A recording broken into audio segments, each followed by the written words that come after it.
మనము మత్తయి సువార్తలో ధన్యతల గురించి చెప్పుకుంటున్నాం కదండి.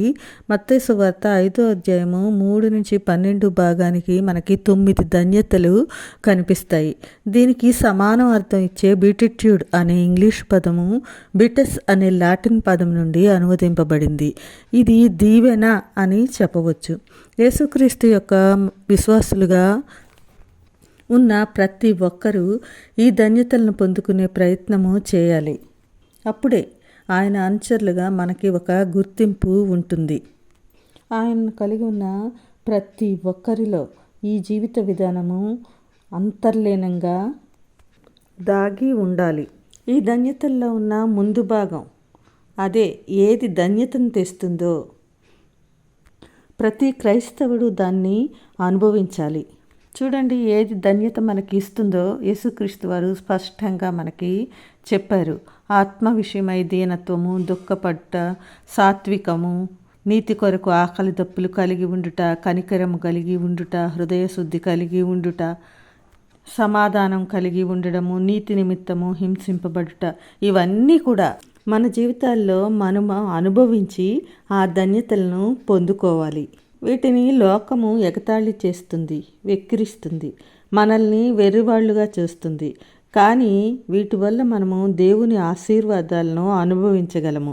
ఈ ఆశీర్వాదంలోనే, ఈ అనుభవంలోనే మనము ఎంతో ధన్యతను పొందుకుంటాము. ముఖ్యంగా ఆయన మనల్ని జీవించమనేది లోకానికి భిన్నమైన జీవిత విధానాన్ని కలిగి ఉండాలని. ఈ ధన్యతల్లో 9 ధన్యతల్లో 10-12 వచనాల్లో హింసను సహించగలగడం, అది కూడా ధన్యతగానే ఆయన చెప్పారు.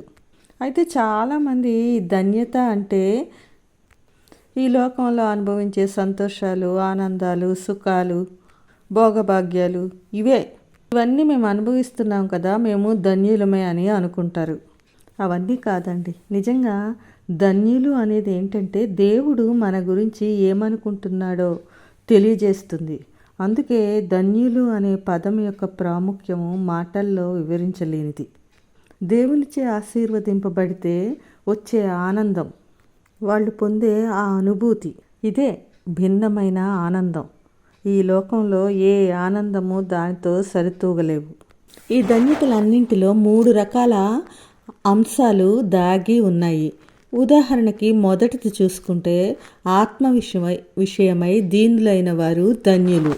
మొట్టమొదటిది ఆత్మ విషయమై దీనత్వం కలిగి ఉండడం. రెండోది ధన్యులు అంటే దీవెన పొందుకోవడం. మూడోది దానివల్ల మనకి ఎలాంటి దీవెన వస్తుంది, పరలోక రాజ్యము వారిది అంటున్నారు.